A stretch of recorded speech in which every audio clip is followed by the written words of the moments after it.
Hello everyone. तो हम पढ़ रहे थे इंफॉर्मेशन टेक्नोलॉजी एक्ट और हम पढ़ रहे थे चैप्टर 11 जिसमें है ऑफेंसेस। तो हमें कुछ सेक्शंस हमारे छूट गए थे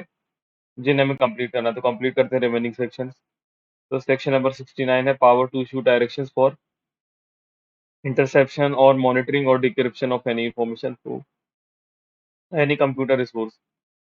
तो यहाँ पे होता है कि वेयर द सेंट्रल गवर्नमेंट, जब भी सेंट्रल गवर्नमेंट और या फिर स्टेट गवर्नमेंट या फिर कोई भी ऑफिसर जो स्पेशली ऑथराइज है बाय सेंट्रल गवर्नमेंट या स्टेट गवर्नमेंट के द्वारा, एज द केस में बी इन दिस बिहाफ, इस बिहाफ में अगर वो सेटिस्फाई हो जाते हैं कि ये नेसेसरी है और एक्सपीडियंट है करने के लिए in the interest of sovereignty. Sovereignty मतलब होता है कि अपने यहाँ की जो पूर्ण बहुमतिक तरीके से जो अपनी फुल पावर है कि अपन किसी भी कंट्री से कोई भी और अपने ऊपर एडमिनिस्ट्रेशन नहीं करता। और इंटेग्रिटी ऑफ इंडिया के लिए, डिफेंस ऑफ इंडिया के लिए, security of state, friendly relation अगर फॉरेन स्टेट से बना के रखना है, पब्लिक ऑर्डर वगैरह, और प्रिवेंट करना है किसी भी तरीके का इंसाइटमेंट, और to commission of any cognizable offence, की किसी कॉग्निजेबल ऑफेंस को होने से रोकना है, related or above to the information of any offense. It may subject to the provisions of subsection 2 the reason for the reasons to be recorded in writing by order। तो ये reasons record करके writing में order कर सकते हैं, direct कर सकते हैं कि any agency for the appropriate government to intercept, कि वो कोई भी एजेंसी है जो गवर्नमेंट की वो इंटरसेप्ट करे, मॉनिटर करे और डिक्रिप्ट करे और कॉज टू बी इंटरसेप्टेड करे, और मॉनिटर करे या फिर डिक्रिप्ट कर दे किसी इंफॉर्मेशन को जो कि जनरेटेड है। तो मतलब एक तरीके से डिक्रिप्ट मतलब किसी भी इंफॉर्मेशन को दूसरी चीज में कन्वर्ट कर देना जिससे वो फाइल इजीली कोई भी आदमी एक्सेस नहीं कर पाए, मॉनिटर कर पाए या इंटरसेप्टेड कर देना चाहिए। एनी इंफॉर्मेशन जो भी यहाँ पे जनरेटेड है, मतलब ट्रांसमिटेड हुई है, रिसीव हुई है और स्टोर हुई है किसी कंप्यूटर रिसोर्स में। तो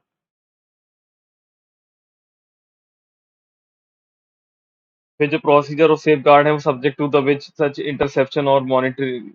और डिक्रिप्शन में भी carried out shall be as such as prescribe. तो जो प्रोसीजर होगा सेफ गार्ड वगैरह करने का सब्जेक्ट होगा तो सच इंटरसेप्शन, उन इंटरसेप्शन और मॉनिटरिंग और डिक्रिप्शन का जो कि प्रिस्क्राइब होंगी। और जो थर्ड बताता है यहाँ पे सबसेक्शन की, जो सब्सक्राइबर है या इंटरमीडिएटरी है और एनी अदर पर्सन है जो in charge of the computer resource है, वो shall when upon the agency referred in subsection 1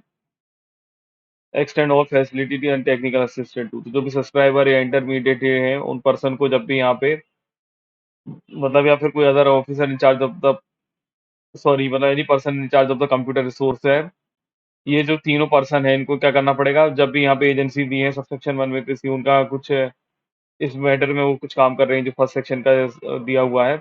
तो इन लोगों को क्या ड्यूटी बनती है कि इनको एक्सटेंड करना पड़ेगी सारी फैसिलिटीज और टेक्निकल असिस्टेंट, जिससे कि प्रोवाइड कर पाए वो access to secure access to any to the computer resource, जिससे वो प्रोवाइड कर पाए एक्सेस और सिक्योर एक्सेस किसी कंप्यूटर रिसोर्स को जिसमें जनरेटिंग, ट्रांसमिटिंग, रिसीविंग और स्टोरिंग होती है कोई भी इंफॉर्मेशन की। और इंटरसेप्ट, मॉनिटर या डिक्रिप्ट करे कोई भी इंफॉर्मेशन एज द केस में भी, या फिर वो इंटरसेप्ट करें, मॉनिटर करें, डिक्रिप्ट करें कोई भी इंफॉर्मेशन को, प्रोवाइड करें इंफॉर्मेशन जो भी स्टोर्ड है किसी कंप्यूटर में। तो यहाँ पे इनकी रिस्पॉन्सिबिलिटी हो जाती है। अब यहाँ पे देखिए, अगर कोई सब्सक्राइबर इंटरमीडिएटरी है या कोई एनी अदर पर्सन है जो फेल हो गया आप असिस्ट करने में एजेंसी को, जो सबसेक्शन 3 में जो उनको बताया हुआ है, तो उनको पनिशमेंट दी जाएगी with imprisonment for a term which में एक्सटेंड टू 7 ईयर। 7 ईयर तक का इम्प्रिजनमेंट दिया जाएगा और साथ ही साथ फाइन के लिए भी लायबल होंगे। And also liable to fine लिखा हुआ है मतलब। फिर सेक्शन 69 है power to issue directions for blocking for public access for of any information through any computer resource. जो सेंट्रल गवर्नमेंट है और जो भी ऑफिसर है स्पेशली ऑथराइज है इस बिहाफ में, अगर वो सेटिस्फाई हो जाए कि नेसेसरी है, एक्सपीडिएंट है करना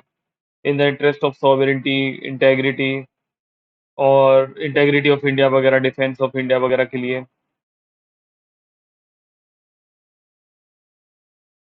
या फिर सिक्योरिटी ऑफ स्टेट के लिए friendly relation with foreign states वगैरह से बनाए रखने के लिए, और पब्लिक ऑर्डर और प्रिवेंटिंग करना किसी भी तरीके का incitement, commission of any cognizable offence वगैरह को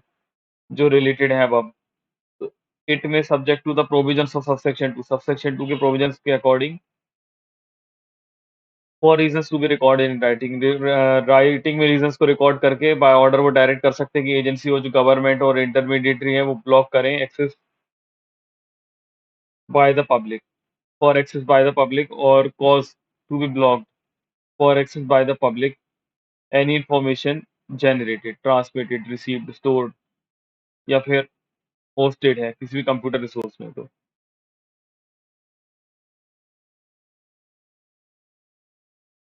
जो procedures and safeguard subject to which such blocking for access by the public may be carried out shall be as such as may prescribed। तो जो भी प्रोसीजर्स हैं, safeguards हैं,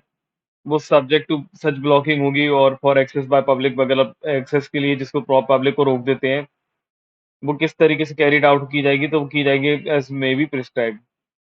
sorry shall as such as may be prescribe, मतलब हाँ, तो वो ये मैंडेटरी हुआ कि उसी प्रिस्क्राइब प्रोसीजर की तरीके से इसको ब्लॉक वगैरह किया जाएगा।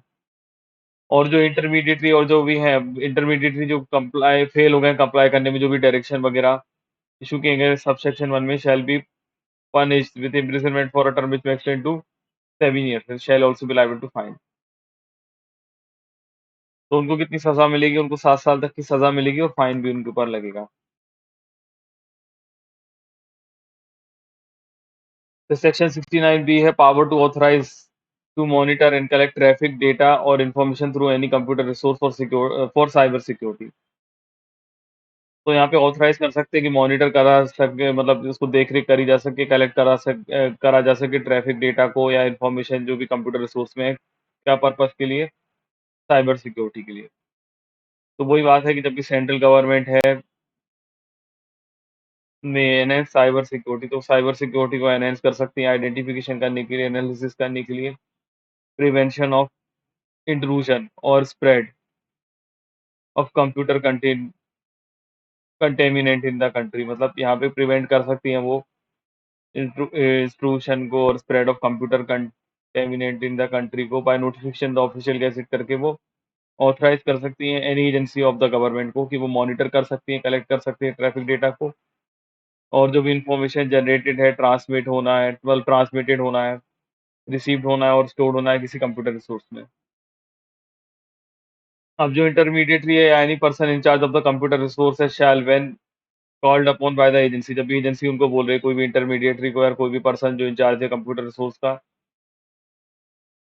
जब भी ऐसी एजेंसी ने उनको बोला है कुछ भी जो कि ऑथराइज है सबसेक्शन 1 में, तो वो यहाँ पे क्या करेंगे, ये लोग यहाँ पे करेंगे, मतलब ये इंटरमीडिएटरी और जो पर्सन इंचार्ज है, प्रोवाइड करेंगे टेक्निकल असिस्टेंस और एक्सटेंड करेंगे सारी फैसिलिटीज ऑफ एजेंसी की, जो कि अनेबल करें उनको ऑनलाइन एक्सेस करने में और सिक्योर करने में, online access to computer resource वगैरह को, एंड जनरेटिंग ट्रांसमिटिंग वगैरह करने में करें, थोड़ी है मतलब थोड़ी वो सारी असिस्टेंस करेंगे, टेक्निकल असिस्टेंट देंगे इन सब चीज़ों से रिलेटेड। वो प्रोवाइड करेंगे ऑनलाइन एक्सेस कंप्यूटर रिसोर्स वगैरह को, जिससे जनरेटिंग, ट्रांसमिटिंग, रिसीविंग, स्टोरिंग हो रहा है यहाँ पे भी सच ट्रैफिक डेटा और इन्फॉर्मेशन वगैरह। फिर लिखा हुआ है the procedure in safeguard for monitoring and collecting traffic data और information shall be as such as may prescribe. तो जो भी प्रोसीजर है सेफगार्ड्स है फॉर मॉनिटरिंग वगैरह करने के लिए, कलेक्ट करने के लिए ट्रैफिक डेटा और इन्फॉर्मेशन वगैरह, वो ऐसा होगा जैसे एज मी प्रिस्क्राइब।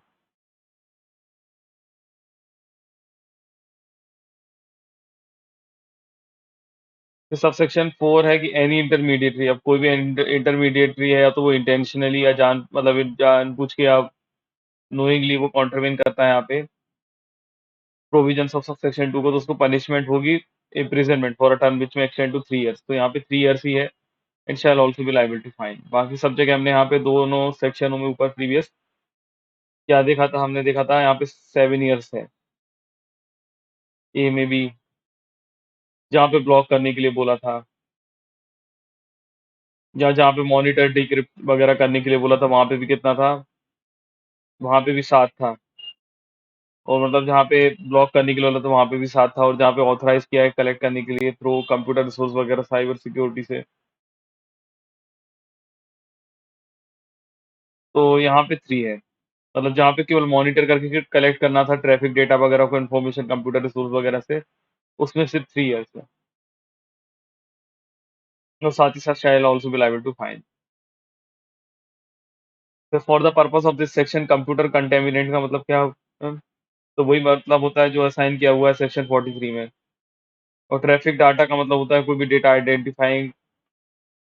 और परपोर्टिंग टू आइडेंटिटी, मतलब कोई भी ऐसा डेटा है जो आइडेंटिफाई करने के लिए है या आइडेंटिफाई करने के लिए बनाया गया है किसी पर्सन को, कंप्यूटर सिस्टम, कंप्यूटर नेटवर्क को, लोकेशन, और from which such communication is as may be transmitted and include, उसमें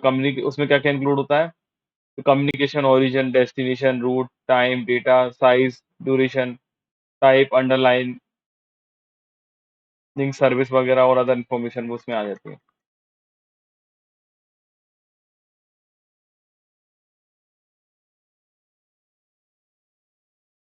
फिर सेक्शन 70 है protected system.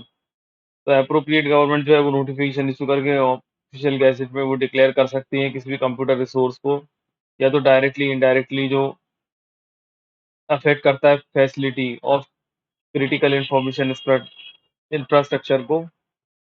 To be protected system, कि उसको प्रोटेक्टेड सिस्टम। तो यहाँ पे अप्रोप्रिएट गवर्नमेंट के पास पावर है कि वो नोटिफिकेशन इशू करके ऑफिशियल गैजेट में डिक्लेयर कर सकते हैं कोई भी कंप्यूटर जो भी डायरेक्टली या इनडायरेक्टली अफेक्ट करता है किसी फैसिलिटी को ऑफ क्रिटिकल इंफॉर्मेशन इंफ्रास्ट्रक्चर को, जो कि टू बी प्रोटेक्टेड सिस्टम, जो प्रोटेक्टेड सिस्टम हो। फिर एक्सप्लेनेशन मिलता है for the purpose of this section critical information infrastructure means computer resource, the incapacitation or destructions of which have shall have the debilitating impact on the national security, economy, public health and safety। तो जो appropriate government है यहाँ पे official gazette में क्या declare कर रही है, यहाँ पे कंप्यूटर रिसोर्स को डायरेक्टली इनडायरेक्टली जो फैसिलिटेट करता है क्रिटिकल इंफॉर्मेशन इंफ्रास्ट्रक्चर में। अब यहाँ पे क्रिटिकल इंफॉर्मेशन इंफ्रास्ट्रक्चर के बारे में बता रहा है कि क्या होता है। तो यहाँ पे इसका मतलब होता है कि कोई भी एक ऐसी चीज होती है कंप्यूटर रिसोर्स का जो कि इनकैपिशिएशन ऑफ और डिस्ट्रक्शन होना चाहिए, और उसमें एक डेलिबरेटिंग इम्पैक्ट होना चाहिए जिससे वो national security, economy, public health और सेफ्टी को प्रोटेक्ट कर पाए। तो जो अप्रोप्रिएट गवर्नमेंट है वो राइटिंग में ऑर्डर करके यहाँ पे ऑथराइज कर देंगी पर्सन जो कि ऑथराइज है, जिनके पास प्रोटेक्टिव सिस्टम है, नोटिफाइड है सब सेक्शन 1 में।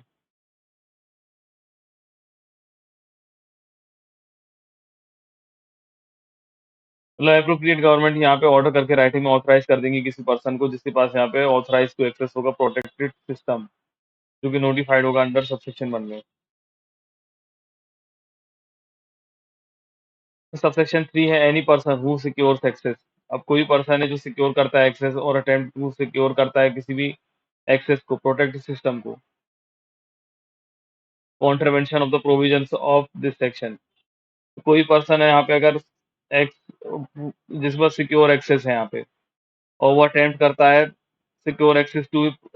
प्रोटेक्टेड सिस्टम कॉन्ट्रवेंशन करके इस एक्ट की प्रोविजंस को, जो सेक्शन की प्रोविजन है, तो उसको कितना यहाँ पे पनिशमेंट मिलेगा। मतलब यहाँ पे सीधी-सीधी बात है, सबसेक्शन 3 ये बात कर रहा है कि कोई भी पर्सन है जिसके पास यहाँ पे सिक्योर एक्सेस है और वो अटेम्प्ट करता है सिक्योर एक्सेस जो प्रोटेक्टेड है उसको कॉन्ट्रवेंशन करके यहाँ पे प्रोविजंस ऑफ दिस सेक्शन को, मतलब जो यहाँ पे बताया हुआ है, उसको पनिशमेंट मिलेगी either description for a term जो कि एक्सटेंड हो सकती है 10 ईयर्स तक, and shall also be liable to fine होगा।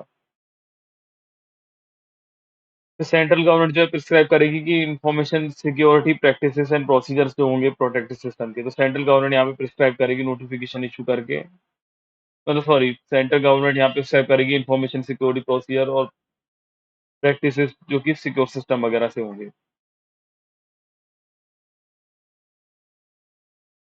फिर सेक्शन 70A है नेशनल नोडल एजेंसी। तो जो सेंट्रल गवर्नमेंट है वो नोटिफिकेशन पब्लिश करके ऑफिशियल गैजेट में डेजिग्नेट कर सकते हैं किसी भी ऑर्गेनाइजेशन ऑफ गवर्नमेंट को ऐसा national nodal agency in respect of critical information infrastructure protection. तो नेशनल नोडल एजेंसी क्या होती है 70 में, ये बहुत इंपॉर्टेंट है, आप इसको याद रखिएगा। और ये बाद में ऐड हुआ है, तो कब ऐड हुआ है ये भी देख लेते हैं। 70 ये कब ऐड हुआ है, एक मिनट। तो 70 ए ऐड हुआ है 27 अक्टूबर 2009 को, तो याद रखिएगा, मैं इसको अंडरलाइन कर देता हूँ।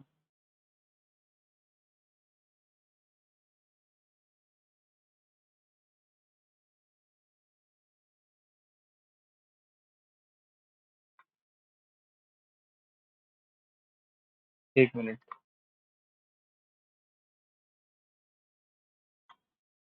तो अब देखते हैं नेशनल नोडल एजेंसी क्या होती है। तो यहाँ पे जो सेंट्रल गवर्नमेंट है वो यहाँ पे बाय नोटिफिकेशन पब्लिश कर सकती है ऑफिशियल गैजेट, और डेजिग्नेट कर देंगी किसी ऑर्गेनाइजेशन ऑफ द गवर्नमेंट को एज अ नोडल, मतलब नेशनल नोडल एजेंसी, किसके रिस्पेक्ट में, तो क्रिटिकल इंफॉर्मेशन इंफ्रास्ट्रक्चर प्रोटेक्शन के अकॉर्डिंग।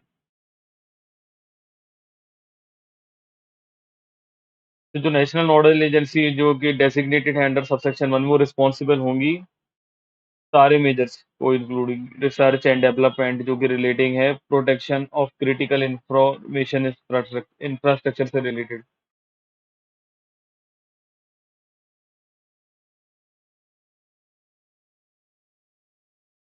फिर जो मैनर होगा परफॉर्म करने का function and duties of the agency refer की गई है जो कि सब सेक्शन 1 में shall be as may be prescribe. तो जो मैनर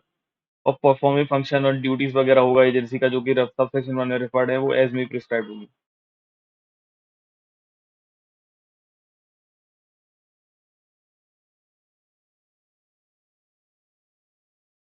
अब सेक्शन 70 भी है, Indian computer agent emergency response team to serve national nodal agency for incident response.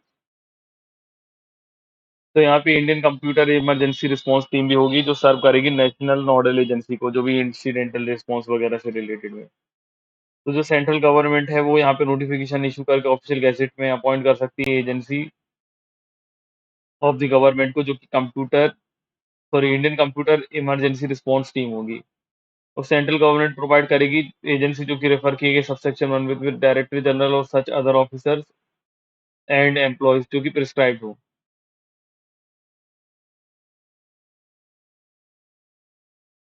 और जो salary allowance and terms and condition of the director general और other officers हैं, sorry other employees हैं, मतलब other officers and employees वगैरह हैं जो भी, वो शैल होगी एज बी प्रिस्क्राइब। तो वो वही होंगी जो सैलरी अलाउंस वगैरह डायरेक्टर जनरल और अदर ऑफिसर्स की एम्प्लॉयज की जो प्रिस्क्राइब की गई है। अब जो Indian computer emergency response team होंगी वो नोडल एजेंसी को सर्व करेंगी, जो कि फॉलोइंग फंक्शंस करेंगी in the area of cyber security से रिलेटेड इन इनमें वो फंक्शंस करेंगी। सबसे पहले वो कलेक्शन करेंगी, एनालिसिस करेंगी, dissemination of information on cyber incidents वगैरह से रिलेटेड। फिर फोरकास्ट करेंगी और अलर्ट करेंगी साइबर सिक्योरिटी इंसिडेंट्स को, और इमरजेंसी मेजर्स लेंगी for handling cyber security incidents वगैरह के लिए। सबसे पहले यहाँ पे कलेक्शन हो रहा है, दूसरा फोरकास्ट, तीसरा इमरजेंसी मेजर्स लिए जा रहे हैं। अब चौथा है कोऑर्डिनेशन करेंगे साइबर इंसिडेंट्स रिस्पॉन्स एक्टिविटीज से, और इशू करेंगी गाइडलाइंस, एडवाइजर्स, वल्नरेबिलिटी नोट्स वगैरह को, and white papers relating to information security practices, procedures, reservation, response and reporting cyber incident वगैरह से रिलेटेड।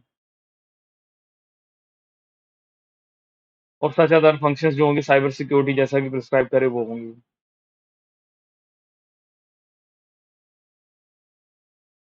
फिर सबसेक्शन 5 है जो manner of performing functions and duties of agency referred हुई है सबसेक्शन 1 में, वो एज मे प्रिस्क्राइब होंगी, shall as may prescribe. Subsection 6 है for carrying out the provisions of subsection 4। Subsection 4 के प्रोविजंस को कैरी आउट करने के लिए जो भी एजेंसी रेफर की गई है सबसेक्शन 1 में, वो क्या कर सकती हैं, कॉल फॉर इन्फॉर्मेशन कर सकती हैं, और गिव कर सकती, मतलब कोई डायरेक्शन वगैरह दे सकती है सिक्योरिटी, सॉरी कुछ भी डायरेक्शन दे सकती है सर्विस प्रोवाइडर्स को, इंटरमीडिएटरीज को, डेटा सेंटर्स को, बॉडी कॉर्पोरेट को, और एनी अदर पर्सन जो कोई होगा उनको।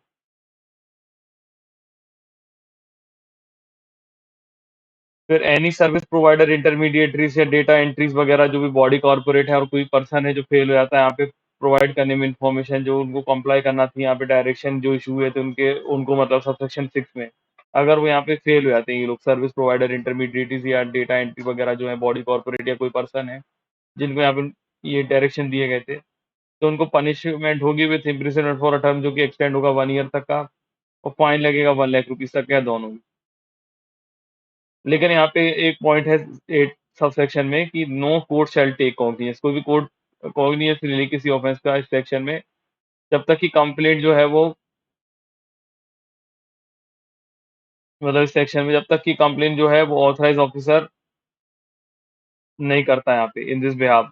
मतलब यहाँ पे जो कंप्लेन है वो किसके थ्रू नहीं होती, ऑफिसर जो कि ऑथराइज है इस बिहाफ में एजेंसी के द्वारा, जो कि रेफर की गई सबसेक्शन 1 में।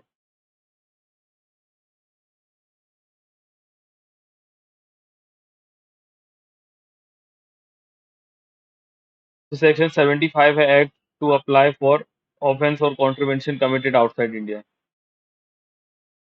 तो subject to the provisions of subsection 2, subsection 2 के प्रोविजंस के हिसाब से जो भी प्रोविजंस होंगे इस एक्ट के वो अप्लाई नहीं होंगे किसी ऑफेंस में और कॉन्ट्रीवेंशन जो कि आउटसाइड इंडिया में हुई है, इरिस्पेक्टिव ऑफ हिज नेशनलिटी, की नेशनलिटी के छोड़ के। सॉरी मतलब क्या बोल रहा हूँ मैं, 1 मिनट फिर से बताता हूँ आपको।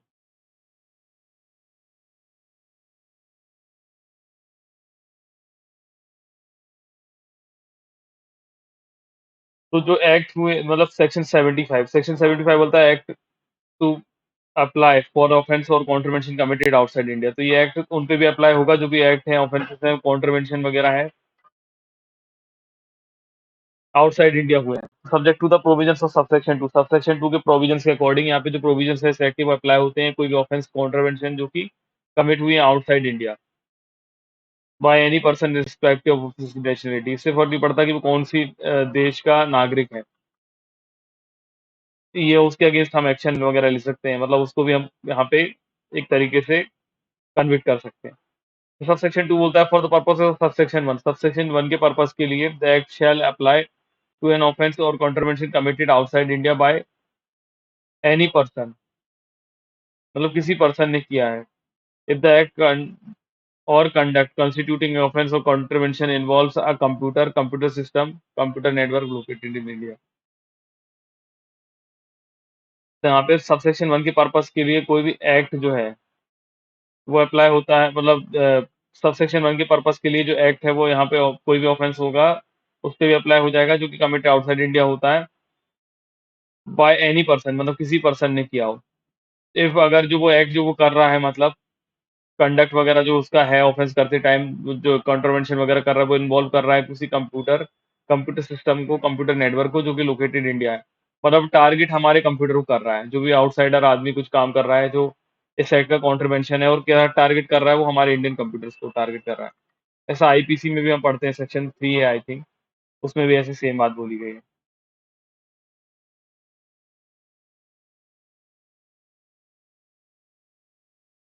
तो सेक्शन 76 है कन्फिस्केशन। तो कोई भी computer computer system floppies compact disc tape drive और कोई अदर एनी अदर एक्सेसरीज हैं related thereto in respect of with the provisions of this act, मतलब कुछ भी ऐसी चीजें computer computer system floppies CD tape drives वगैरह कोई अदर एक्सेसरीज वगैरह जिनके रिस्पेक्ट में यहाँ पे प्रोविजंस ऑफ इस एक्ट में जो रूल्स ऑर्डर्स रेगुलेशन वगैरह बनाए गए हैं,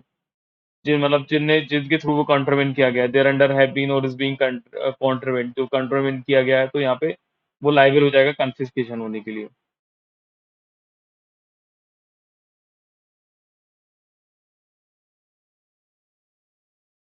फिर प्रोवाइडेड दैट में लिखा हुआ है where if it is establish to the satisfaction of the court, जब भी यहाँ पे सेटिस्फेक्शन ऑफ द कोर्ट में यहाँ पे एस्टेब्लिश हो गया है, जो कि एडजुडिकेट कर रहे हैं कि जो कन्फिस्केशन है वो पर्सन जिसके पोजीशन में पावर में कंट्रोल में है वो computer system floppy compact disk वगैरह मतलब सीडी टेप ड्राइव्स और अदर एक्सेसरीज जो रिलेटेड हैं वो फाउंड हुई है, वो यहाँ पे नॉट रिस्पॉन्सिबल है, इज नॉट रिस्पॉन्सिबल। मतलब जब भी कोई ट्राई कर रही है कोर्ट उसको यहाँ पे ऐसा लगता है कि जो भी पर्सन है जिसका यहाँ पे ये आ रहा है उसने यहाँ पे वो किस मतलब जिसका भी नाम यहाँ पे आ रहा है उसने यहाँ पे कॉन्ट्रीब्यूशन नहीं किया है इस एक्ट की प्रोविजंस का, रूल्स रेगुलेशन का। तो कोर्ट जो है वो instead of making order for confiscation, तो कोर्ट जो है यहाँ पे कन्फिस्केशन का ऑर्डर करने की वजह है, मतलब और यहाँ पे कन्फिस्केशन नहीं करेंगी उन कंप्यूटर सिस्टम फ्लॉपीज वगैरह सीडी वगैरह जो भी हैं, इन सब चीजों को क्या कर देंगे उसकी जगह पे यहाँ पे make such order, make such other order, मतलब वो यहाँ पे कुछ अदर ऑर्डर बना देंगी जो कि ऑथराइज होगा इस एक्ट के द्वारा अगेंस्ट उस पर्सन जिसने भी यहाँ पे कॉन्ट्रीवेंशन किया है प्रोविजंस वगैरह इस एक्ट के, रूल्स के, ऑर्डर्स के, रेगुलेशन वगैरह के, जो कि उनको ठीक लगता है, as they thinks fit, as it may thinks fit, मतलब जो भी उनको ठीक लगता है।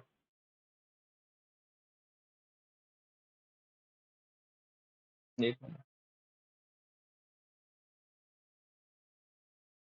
फिर सेक्शन 77 है कंपनसेशन पेनल्टीज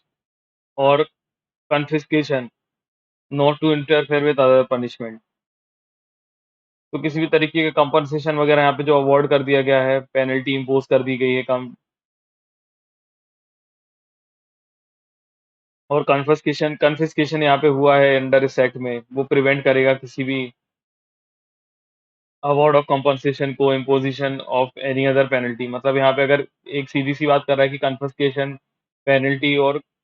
कंपनसेशन वगैरह हो गया वो इंटरफेयर नहीं करेगा अदर पर पनिशमेंट से। तो किसी भी तरीके कंपनसेशन अवॉर्ड कर दिया, पेनल्टी इम्पोज कर दी गई और कन्फिस्केशन कर दिया गया इस एक्ट के हिसाब से, वो प्रिवेंट नहीं करेगा किसी और तरीके की compensation imposition of any other penalty, और जो पनिशमेंट अदर लॉ में दी जा सकती है फॉर द टाइमिंग कोर्स, उनको अफेक्ट नहीं करेगा।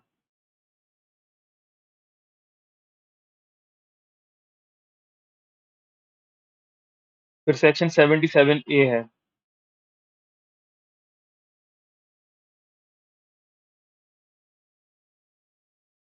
तो सेक्शन 77A होता है कि जो भी कोर्ट कॉम्पिटेंट जुरिडिक्शन है वो कंपाउंड कर सकती हैं और कोई भी ऑफेंस को, अदर देन ऑफेंस जिनकी पनिशमेंट इम्प्रिजनमेंट फॉर लाइफ है, imprisonment for a term exceeding 3 years है been provided under this act. तो यहाँ पे जो कंपाउंडिंग मतलब होता है कि एक तरीके से सेटलमेंट की, जिससे जो भी पर्सन है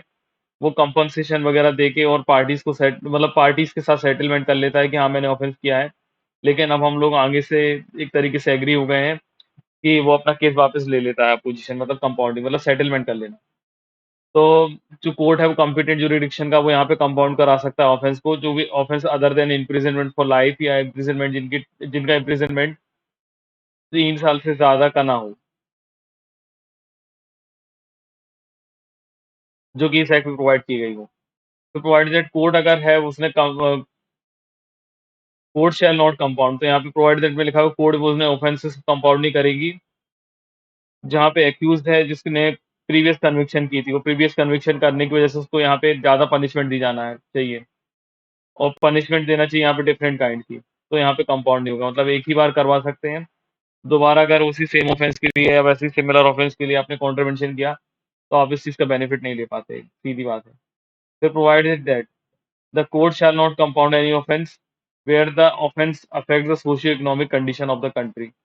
तो ये प्ली बार्गेनिंग का जैसे हमने चैप्टर नंबर 21A पढ़ा हुआ है, जो कि सेक्शन 265A से लेके 265L या जहां तक भी है मुझे याद नहीं अच्छे से, 21A ऑफ सीआरपीसी का वो यहाँ पे एप्लीकेबल हो जाता है। तो कोई भी ऑफेंस यहाँ पे कंपाउंड नहीं होगी जिसमें socio economic condition of the country वगैरह जो अफेक्ट कर रहा है, मतलब ऐसा ऑफेंस कर रहा है या फिर उसने कोई भी ऐसा ऑफेंस कमिट किया है जो कि children below the age of 18 years है उनके साथ कमिट किया है, 67B वाला, और किसी वुमन के अगेंस्ट ऑफेंस किया है।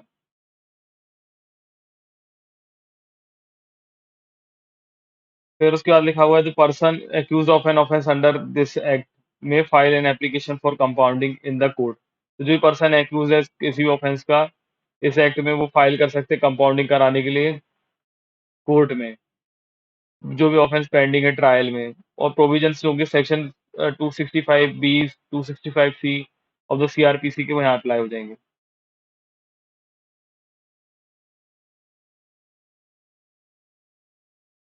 सेक्शन 77B है offences with 3 years imprisonment to be bailable, जो भी 3 साल के ऑफेंस होंगे वो यहाँ पे बेलेबल होंगे। तो not standing anything contained in the CrPC, इससे फ़र्क नहीं पड़ता कि सीआरपीसी में क्या लिखा हुआ है। जो भी ऑफेंस पनिशेबल होंगे इम्प्रिजनमेंट ऑफ 3 ईयर्स तक के and above shall be cognizable. मतलब 3 इयर्स और उससे ज़्यादा के जो भी होंगे जिनमें पनिशमेंट मिलती है वो कॉग्निजेबल होंगे and offence punishable with imprisonment of 3 years. और जो भी ऑफेंस है जो कि पनिशेबल है विद इम्प्रिजनमेंट ऑफ 3 इयर्स तक के वो यहाँ पे बेलेबल होंगे।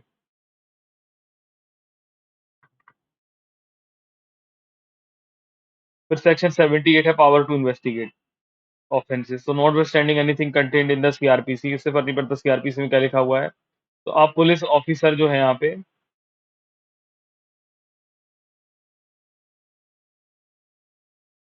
Not below the rank of inspector, जिसकी रैंक यहाँ पे इंस्पेक्टर से कम नहीं है वो इन्वेस्टिगेट कर सकता है कोई भी ऑफेंस इस एक्ट के अंदर। तो कोई भी ऐसा ऑफेंस जो सेक्ट में हुआ है उसकी इन्वेस्टिगेशन वगैरह कौन कर सकता है? तो ऑफिसर जिसकी रैंक इंस्पेक्टर से कम नहीं है वो यहाँ पे कोई भी पुलिस ऑफिसर जो होगा जिसकी रैंक इंस्पेक्टर से कम नहीं होगा वो यहाँ पे इन्वेस्टिगेट वगैरह कर सकता है।